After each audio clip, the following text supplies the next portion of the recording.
장모님의 생일을 맞이해서 모처럼 열심으로 최선을 다해서 장모님의 생일 파티를 섬겼습니다. 꽃도 준비하고 생일도 준비하고 생일당 준비하고 열심히 챙기고 마침내 거사를 마치고 집에 돌아왔습니다. 근데 장모님한테 문자가 딱 온 거예요. 그 문자 내용이 뭐냐? 자네는 더 이상 내 사위가 아닐세. 이런 문자가 딱 온 거예요. 깜짝 놀란 거죠. 아니, 최선을 다했는데 왜 이런 문자가 나왔을까? 그거를 아내한테 보여주고 국리랑 이게 도대체 무슨 뜻이냐. 근데 얼마 안 돼서 금방 다시 문자가 왔습니다. 이제부터 자네는 사위가 아니라 일위세. 네. 이제서야 불이 켜지신 분이 사위가 아니고 뭐 굳이 그렇게 묵상할 것까지는 없습니다만, 우리 주님에게 있어서 우리는 1위인 줄로 믿습니다. 뭐 굳이 그것까지 또 아멘까지. 우리 계속 그 스데반의 설교를 통해서 우리 인생이 나그네와 같다라는 것을 묵상하는 중에 있습니다. 더더군다나 신앙생활의 여정은 순례자와 같지요. 지금 스데반이 체포당한 이유가 뭡니까? 예수님이 십자가에 달리신 이유가 뭡니까? 성전을 모독하고 율법을 모독했다는 것이죠. 유대인들이 저렇게 성전에 집착하는 이유가 뭡니까? 성전에 계신 하나님을 사랑해서가 아니라 그 성전은 자기들의 안전지대였기 때문입니다. 권력과 경제의 안전지대였기 때문입니다. 그것에 반대하여 스데반은 모처럼 얻은 자기 변호의 기회를 하나님의 나라와 그리스도의 복음을 전하는 일에만 쓰고 있습니다. 우린 지난주에 그래서 아브라함의 이야기, 아브라함이 떠나는 나그네 인생이었다. 아브라함뿐 아니라 아브라함 시대의 족장들, 창세기의 모든 족장들이 그렇게 집을 짓지 않고 장막을 지으면서 언제든지 떠날 준비가 되어 있고 하나님의 인도하심을 따라 떠나는 나그네 인생을 살았다는 것을 생각해 보았습니다. 오늘 우리는 요셉의 이야기를 주목하려고 합니다. 스데반은 계속해서 9절과 10절에 요셉의 인생을 이렇게 간단하게 요약합니다. 여러 조상의 요셉을 시기하여 애굽에 팔았더니 하나님이 그와 함께 계셔서 그 모든 환난에서 건져내사 애굽 왕 바로 앞에서 은총과 지혜를 주심에 바로가 그를 애굽과 자기 온 집의 통치자로 세웠느니라. 요셉의 인생은 고난의 인생이죠. 그러니까 고난의 인생인 것보다 더 중요한 것은 하나님이 그 요셉과 함께 하셨다는 것입니다. 오늘 말씀의 초점은 이겁니다. 요셉과 함께 계신 하나님.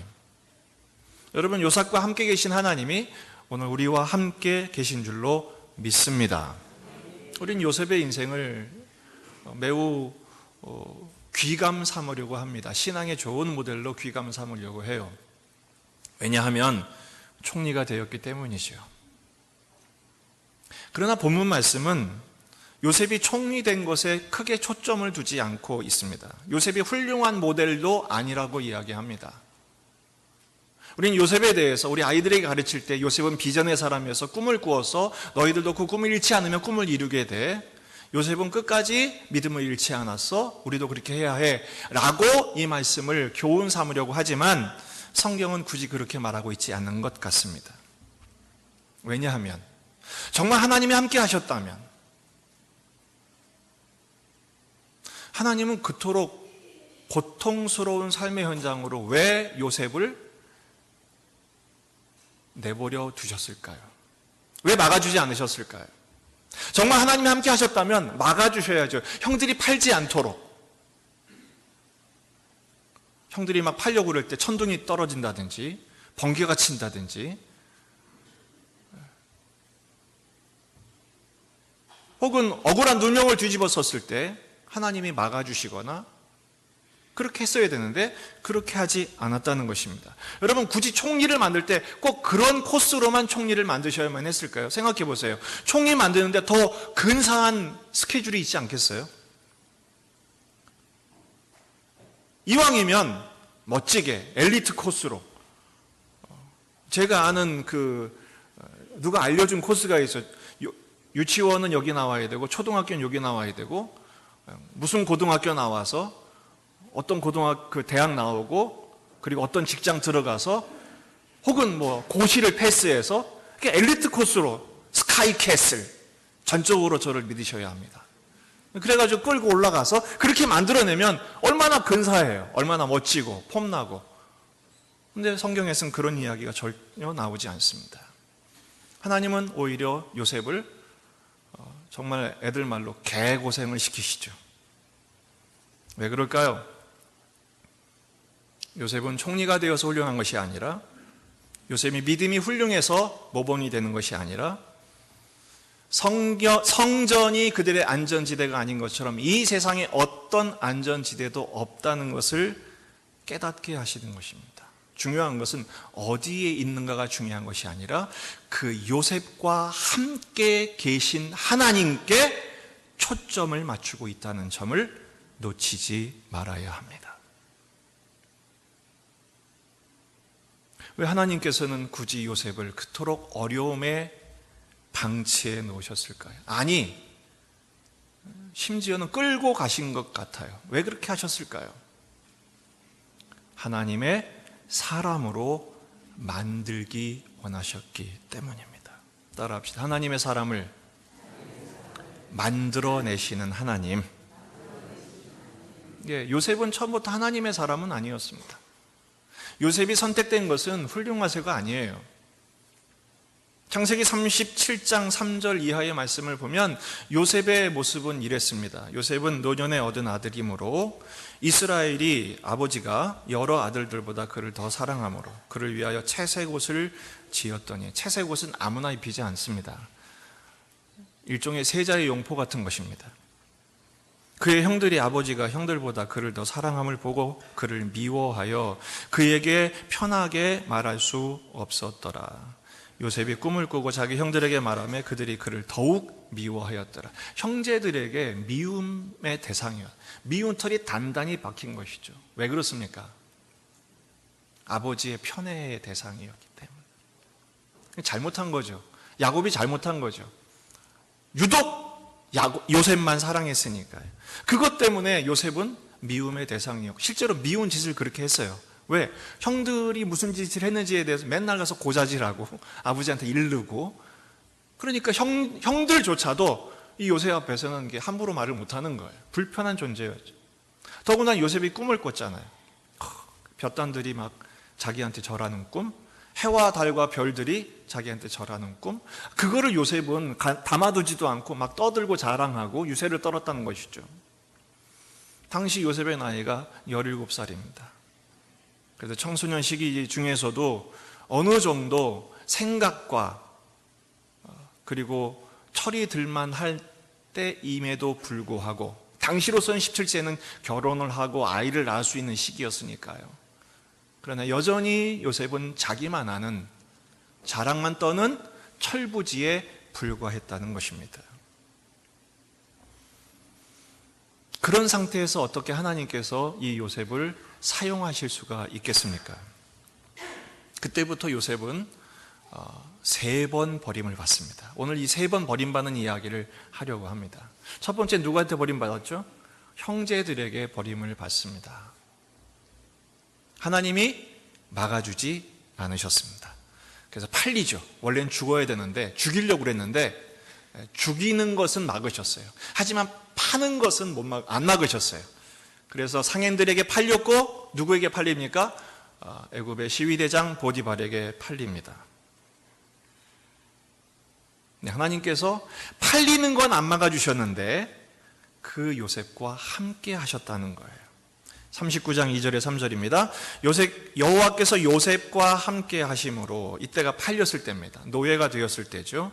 그가 형통한 자가 되어 그의 주인 애굽 사람의 집에 있으니 그의 주인이 여호와께서 그와 함께 하심을 보며 또 여호와께서 그의 범사에 형통하게 하심을 보았더라. 우리가 기대하는 형통과는 달라요. 우리가 기대하는 형통은 뭐예요? 팔리지 않게 하셔야죠. 혹은 애굽으로 왔어도 노예가 아니라 거기서 어떻게 극적인 어떤 그 드라마를 쓰셔서 자유인이 되게 하셔야 되는데 어김없이 팔렸고 노예가 되었고 개고생을 한 거예요. 그런데 하나님께서 그 요셉을 떠나지 않으셨어요. 함께 하셨어요. 여러분, 여기에 초점이 있습니다. 우리가 생각하는 형통은 아닐지라도 하나님은 요셉과 함께 하셨어요. 그래서 어떡합니까?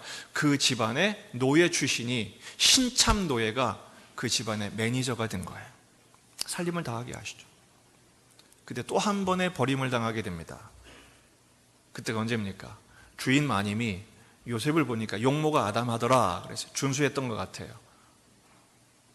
유혹을 하죠. 요셉이 물리칩니다. 이 주인 마님이 소리를 지르고 결국은 누명을 뒤집어 쓰게 됩니다. 하지도 않은 짓을 했다고 죄명을 뒤집어 쓰죠. 근데 여기서 보면요, 원래 당시의 노예들이 혹시 주인 마님을 넘보든지 이러면은 그 자리에서 죽여도 상관이 없습니다. 왜냐하면 노예의 생사 여탈권은 주인에게 있기 때문에. 근데 가만히 보면 보디발이 요셉을 죽이지 않고 감옥에 가두었다는 것은 요셉이 하지 않았다는 것을 알았다는 거예요, 몰랐다는 거예요? 안 거죠. 요셉이 어떤 성정이 있는지, 어떤 사람인지 알기 때문에 또 자기 아내를 왜 몰랐겠어요? 하지만 이 보디발은 정치적인 선택을 한 것입니다. 아내를 버릴 수 없으니까 요셉을 버린 거예요. 요셉은 두 번째로 버림을 당합니다. 충심을 다해서, 최선을 다해서 주인을 섬겼습니다. 하나님의 복도 주셨습니다. 그런데 주인은 결국 요셉을 버립니다. 버림당한 것이죠. 하나님은 그것도 막아주지 않으셨습니다. 그런데 하나님은 그 요셉과 함께 하셨습니다. 39장 21절 이하의 말씀입니다. 여호와께서 요셉과 함께 하시고 그에게 인자를 더하사 간수장에게 은혜를 받게 하시매 간수장이 옥중 죄수를 다 요셉의 손에 맡김으로 그 재반 사물을 요셉이 처리하고 간수장은 그의 옥에 맡긴 것을 무엇이든지 살펴보지 아니하였으니 이는 여호와께서 요셉과 함께 하심이라. 여호와께서 그를 범사에 형통하게 하셨더라.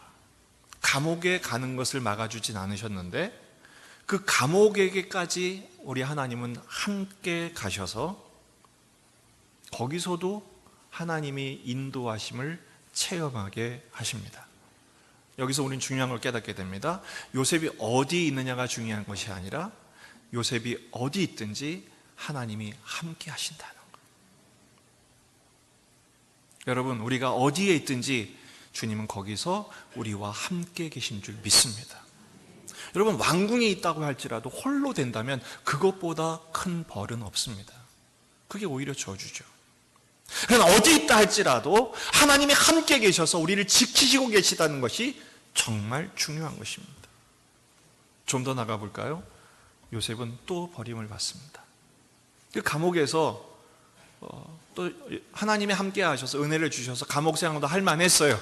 뭐 감옥 생활이 이게 할 만한 건지 모르겠는데 옥살이를 하고 있는데 하나님께서 기회를 주십니다. 두 사람의 죄수가 들어와요. 이 감옥은 그냥 일반 그 감옥이 아니라 정치범들이 수용되는 곳이었습니다. 술 맡은 관원장과 떡 맡은 관원장이 들어오거든요. 옛날에는 이 권세자들 독사라는 일들이 많았기 때문에 자기의 음식을 관장하는 관리가 가장 높은 자리입니다. 그리고 가장 가까운 사람이죠. 근데 이 사람들이 지금 버려졌다는 건 뭐예요? 정치적인 이유로 인해서 모함을 받았든지 어쨌든 감옥에 들어오게 된 것이죠. 술 맡은 관원장이 꿈을 꿉니다. 포도나무 가지가 3가지가 있는데 자기가 그것을 짜가지고 왕에게 드렸다는 거예요. 요셉이 해석을 해주죠. 그거는 하나님이 당신에게 기회를 주신 겁니다. 3가지는 3일 후에 당신은 복직될 겁니다. 그러면서 요셉이 부탁을 합니다. 혹시 당신이 잘 되거든 나를 생각하사 나를 기억하시고 내가 지금 억울한 것을 알려주세요 라고 부탁을 합니다. 그런데요, 창세기 40장 23절 말씀을 보면 이런 말씀이 나옵니다. 술 맡은 관원장이 요셉을 기억하지 못하고 그를 잊었더라. 실제로 요셉이 풀어준 대로, 설명해 준 대로, 꿈을 해석해 준 대로 이 사람은 풀려났습니다. 복직이 됐어요. 내 사람이요, 아침 생각하고 저녁 생각이 다르다고. 아마 그땐 그랬을 거예요. 나를 생각해 주세요. 그럼 내가 잘 되기만 하면 내가 책임지지. 근데 정작 잘 되고 나니까 어떻게 됐어요? 술 맡은 관원장이 요셉을 기억하지 못하고 그를 잊었더라. 요셉은 3번째 버림을 받은 것입니다. 그리고 얼마나 지난 줄 아십니까? 2년이 지납니다. 그 2년 동안 요셉은 얼마나 억울했을까요? 원통했을까요? 그런데요, 저는 그 말씀을 읽으면서 창세기 40장 23절에 술 맡은 관원장은 요셉을 기억하지 못하고 그를 잊었다고 되어 있지만, 여러분, 우리가 성경을 읽을 때 그 문장도 읽어내야 되지만 그 문장에 없는 맥락을 읽어내셔야 합니다. 저는 그 말씀이 보이는 거예요. 가로 열고, 술 맡은 관원장은 그를 기억하지 못하고 잊어버렸지만 하나님은 정확하게 기억하시고 함께 하셨더라. 저는 그 말씀이 있다고 믿습니다. 때로 성경은 우리가 하나님을 따라가는 것으로 설명하고 있지만 시편 23편 6절 같은 말씀은 하나님이 우리를 따라다니신답니다. 하나님의 선하심과 인자하심이 반드시 나를 따라다니리니, 이렇게 말씀하고 있습니다. 우리가 어디에 있는 것이 중요하지 않습니다. 하나님은 언제나 거기에 우리와 함께 계시기 때문입니다. 우리는 말합니다. 하나님, 내가 여기 있을 곳이 아닙니다. 나는 저기 있어야 됩니다. 여러분, 거기는 하나님 안 계십니다. 하나님은 지금 내가 있는 이 자리에 계십니다. 그리고 우리를 주목하고 계시고 우리와 함께 계심을 믿으시기 바랍니다. 요셉의 형편은 결코 나아지지 않았습니다. 점입가경이라고 점점 안 좋아졌죠. 팔렸죠. 노예가 됐죠. 억울해져서 누명을 쓰죠. 이제는 마지막 희망을 걸었던 한 사람에게도 외면을 당해서 그의 고통은 결코 멈추지 않았고 점점 가중될 뿐이었습니다. 우리 형편과 다르지 않습니다. 나아질 것 같은 기미가 보이다가도 점점점 안 좋아지고, 이것만 해결되면 될 것 같은데 해결된 것 되지도 않았는데 더 큰 문제가 다가올 때가 얼마나 많습니까? 그래서 우리는 절망의 고백을 할 때가 있죠. 하나님은 나를 잊으셨나 봐.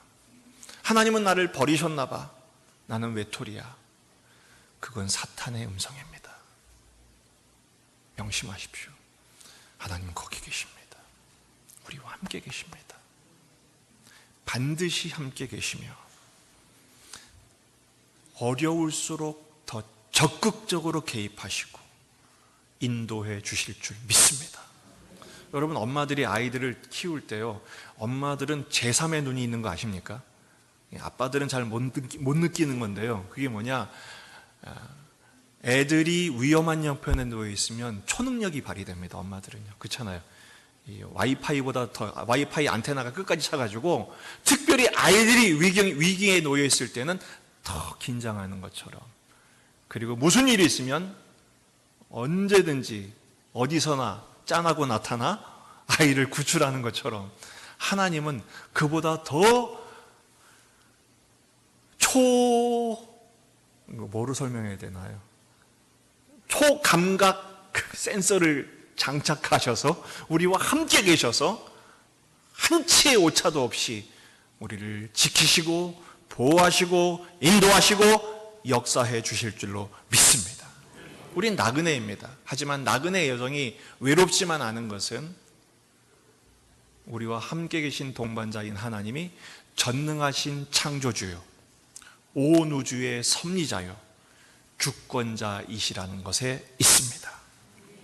그래서 시편 105편 17절에서 19절 말씀은 이 요셉의 인생을 새롭게 해석합니다. 그가 한 사람을 앞서 보내셨으며 요셉이 종으로 팔렸도다. 그의 발은 착고를 차고, 그러니까 감옥에 있을 때 이랬다는 거죠. 발은 착고에 채이고 그의 몸은 쇠사슬에 매였으니, 상상을 해보십시오. 발은 착고에 붙들려서 걸을 때마다 철그렁 쇠사슬이 따라다니고 온몸은 쇠사슬에 묶여서 꼬여서 언제까지요? 여호와의 말씀이 응할 때까지. 그의 말씀이 그를 어떻게 했다고요? 단련했다. 단련했다는 말이 직역하면 녹아냈다는 것입니다. 마치 금을 녹이듯이. 그러니까 이 모든 고난의 과정을 하나님이 허락하신 이유는 요셉에게 필요했기 때문입니다. 왜요? 순도 높은 하나님의 사람을 만드시기 위해서입니다. 특별히 그 몸은 쇠사슬에 매였다고 했을 때 이 몸을, 성경을 여러분 찾아보시면 관주가 붙어 있어요. 1번이라고 써 있거든요. 그 일이 밑에 뭐라고 풀어있냐? 히브리어로 혼이라고 되어 있어요. 요셉은요, 몸만 쇠사슬에 묶인 것이 아니라 그의 혼도 묶여 있다는 것입니다. 뭘 말하느냐? 우리는 볼 때 하나님이 함께 계시지 않았냐고. 만약에 여러분, 우리가 감옥에 gat힌 요셉을 신방했다고 칩시다. 그럼 여러분 그 감옥에 갇힌 요셉을 면회 가서, 신방 가서 뭐라고 권면하겠습니까? 여러분 같으면 뭐라고 권면하시겠습니까? 곧 좋은 날이 옵니다. 잘 버티세요. 조금만 이기세요. 그런데요, 이 시편 105편을 근거로 하면 요셉은요, 하나님이 함께 하심조차 인식하지 못했던 것 같습니다. 혼이 꿰었다고 그랬죠. 쇠사슬에 묶였다고 그랬죠. 정신이 나간 거예요. 도대체 이게 뭐냐는 거죠. 이집트 왕자라는 영화가 2편이 있습니다. 1편은 모세의 이야기고 2편은 요셉의 이야기입니다. 디즈니사에서 만든 영화인데 저는 그 영화를 보면서 성경을 굉장히 깊이 연구했다는 생각이 듭니다. 그 요셉이 감옥에서 부른 노래가 있습니다. 그 가사가 이겁니다. 도대체 내 꿈은 뭡니까? 차라리 꿈을 꾸지나 말게 하시지. 도대체 그 꿈은 뭐고? 그래서 지금 당하는 일이 뭐고? 이게 뭡니까? 하나님은 어디 계시고? 나는 도대체 뭡니까? 우리가 상상하는 것처럼 요셉은 그렇게 훌륭한 믿음의 사람도 아니었고, 그 꿈을 붙들고 오늘을 견뎌내는 신앙의 모습을 보여준 것도 아니었습니다.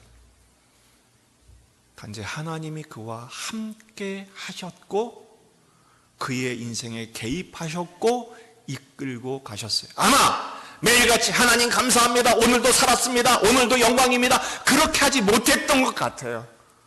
왜 저는 그렇게 말 수 있냐? 제가 그러지 못하거든요. 여러분 이 앞에서 설교하고 있지만 우리 목사님 믿음이 좋아서 어떤 일이 있어도 할렐루야 아멘 하실 거야. 아니요. 솔직히 말씀드릴게요. 욕할 때도 많습니다. 막 튀어나옵니다. 원망과 불평이 튀어나오고 도대체 하나님이 이게 뭡니까? 제 성경이요, 상당히 좀 많이 해져 있습니다. 왜냐? 몇 번 던졌거든요.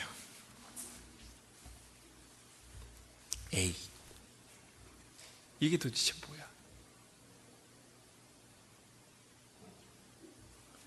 중요한 것은요, 그래도 하나님은 우리를 떠나시지 않는다는 사실입니다. 내가 잘하면 계시고 내가 못하면 떠나시는 하나님이 아니라 하나님은 진짜 고집이 세신 분이십니다. 포기하지 않으시는 하나님. 왜 그토록 요셉을 포기하지 않으시느냐? 요셉을 만드시기 위해서. 결국 하나님은 요셉을 만들어 내셨습니다. 어떻게 해요? 창세기 45장 5절에서 8절, 역사적인 만남을 갖죠. 자기를 팔았던 형들을 만나게 된 것입니다. 자기를 죽음에 내몬 형들을 만나게 된 것입니다. 그 형들에게 요셉이 이렇게 고백합니다. 당신들이 나를 이곳에 팔았다고 해서 근심하지 마소서. 내가 안갚음을 할 거나 내가 복수할 거라고 근심하지 마소서. 한탄하지 마소서. 하나님이 생명을 구원하시려고 나를 당신들보다 먼저 보내셨나이다. 누가 보냈다고요? 하나님이 보내셨다는 것입니다. 이 땅에 2년 동안 흉년이 들었으나 아직 5년은 밭가리도 못하고 추수도 못할지라 하나님이 큰 구원으로 당신들의 생명을 보존하고 당신들의 후손을 세상에 두시려고 나를 당신들보다 먼저 보내셨나니 그런즉 나를 이리로 보내는 당신들이 아니요 하나님이시라. 하나님이 나를 바로에게 아버지로 삼으시고 하나님이 그 온 집의 주로 삼으시고 하나님이 애굽 온 땅의 통치자로 삼으셨나이다. 도대체 무슨 일이 있던 겁니까? 환경은 하나도 나아지지 않았었습니다. 오히려 점점 어려워졌을 뿐이죠. 근데 그 고난의 과정들을 통해서 하나님이 요셉을 만드신 것입니다. 어떻게 해요? 전에는 채색 옷을 입고 왕자의 옷을 입고 자랑이나 떨었던, 형들을 고자질이나 했던 이기주의자가 그 고난의 용광로를 통과하면서 하나님이 함께 해주시는 과정 속에서 가족을 생각하고 하나님 나라를 생각하고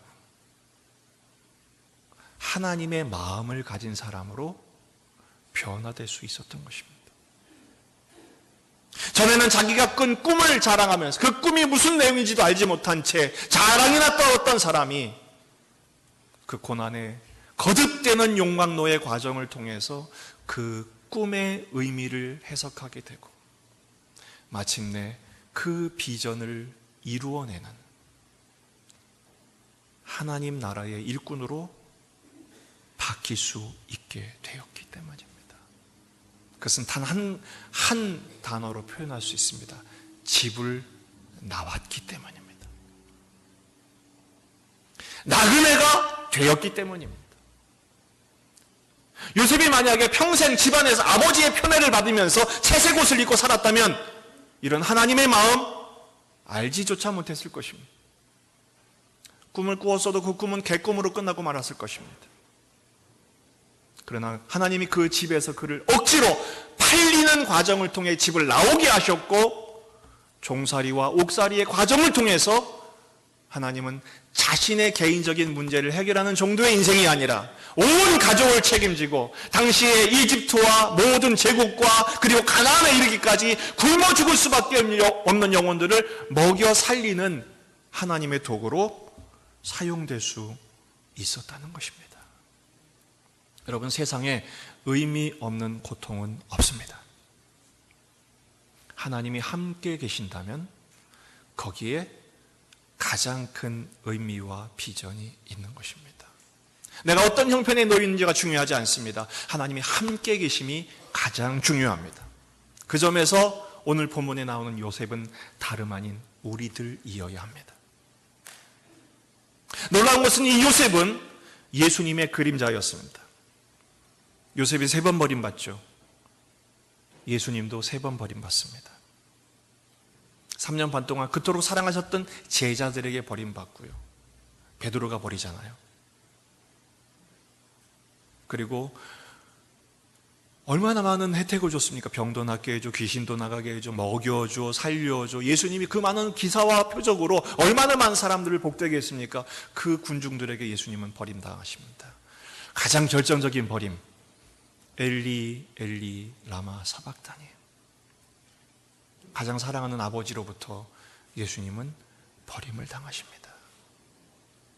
그때 예수께서 십자가에 달리시면서 아버지 두고 봅시다, 앙심을 품고 복수할 생각을 하셨나요? 아니에요. 묵묵히 당신의 십자가를 지셨습니다. 왜일까요? 하나님 아버지의 마음을 알았기 때문입니다.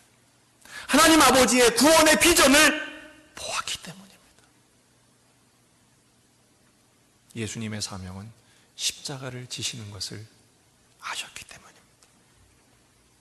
요셉도 자신의 고난의 과정을 감내했기에, 여러분, 총리가 되었다고 요셉의 고생 끝, 행복 시작 그렇게 됐을까요? 천만에요. 요셉의 출신이 어땠습니까? 노예 출신입니다. 외국인 출신입니다. 여러분 같으면 우리 대한민국의 총리가 저 동남아시아의 외국인 출신이, 그것도 죄수 출신이 총리가 됐다고 생각해 보십시오. 가만두겠습니까? 정치권에서? 아마 끌어내리려고 무슨 일이 없었겠습니까? 요셉의 총리 생활도 결코 만만치 않았을 것입니다. 그러나 종살이 할 때나 옥살이 할 때나 총리살이 할 때나 요셉의 삶은 변함이 없었어요. 왜 그렇죠? 하나님이 함께 하셨기 때문입니다. 어떤 형편인 것은 중요하지 않습니다. 하나님이 함께 하신 것이 중요합니다. 함께 하실 때 존재가 변화되고 존재가 변화될 때 하나님의 도구로 쓰임받게 되는 것이죠. 우리가 바로 그런 점에서 예수님의 뒤를 따르는 제자가 되어야 합니다. 여러분, 살다 보면 기가 막힌 일이 참 많습니다. 더군다나 이렇게 예배를 드리고 하나님을 섬기는 하나님의 백성들은요, 그래도 주님의 뜻대로 살겠다고 어떻게든지 사랑하려고 하고 섬기려고 하고 그러지 않겠어요? 교회에서도 봉사할 뿐 아니라 여러분 어떻게 일터에서나 가정에서나 그래도 나도 예수 믿는 사람인데 오늘 예배 드리고 왔으니까 섬겨야지, 그래서 시간도 쓰고 돈도 쓰면서 어떻게든 선하게 살아보려고 노력하는데 돌아온 건 뭡니까? 최선을 다했는데 고맙단 말은커녕 외면하고 심지어는 배신 때리고 원수 삼고 고소를 당해요. 기가 막힌 일이 너무 많습니다. 여러분, 그런 일이 있을 때마다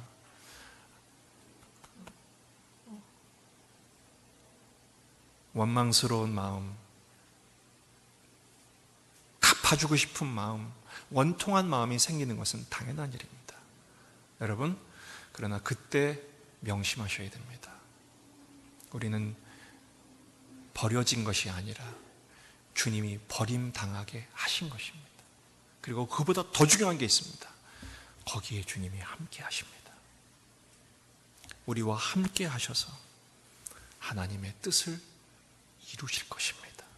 나로서는 결코 할 수 없는 일을, 나로서는 결코 바뀔 수 없는 우리를 집에서 끌어내서 하나님 나라를 보게 하시고 하나님의 도구로 사용하시는 것처럼 우리를 하나님의 사람으로 빚어 가실 것입니다. 어디에 있든지 주님 우리와 함께 계십니다. 히브리서 13장 5절 말씀 같이 읽고 마치도록 하겠습니다. 함께 읽습니다. 시작. 그가 친히 말씀하시기를 내가 결코 너희를 버리지 아니하고 너희를 떠나지 아니하리라. 할렐루야. 내가 결코 너희를 버리지 아니하고 너희를 떠나지 아니하리라. 언제까지요? 세상 끝날 때까지. 결국 이 약속의 말씀은 영원토록 우리와 함께 계시겠다는, 이 세상 날이 끝나면 영원한 세계가 펼쳐지니까. 그렇죠. 이게 중요합니다. 주님은 지금도 내 안에 함께 계셔서 나를 완성해 가시고 빚어 가시고 나를 통하여 하나님의 뜻을 이루기 위하여 하나님의 선하심과 인자하심이 반드시 나를 따르리니. 그러니까 여러분, 우리 주님께서 우리와 함께 계심을 확신하시면서 오늘 주어진 여러분의 삶에 바로 그 자리에, 거기서 주님의 은혜를 의지하여 요셉처럼 이겨내는, 쓰임받는, 변화되는 저와 여러분이 되기를 주의 이름으로 축원합니다. 기도하시겠습니다.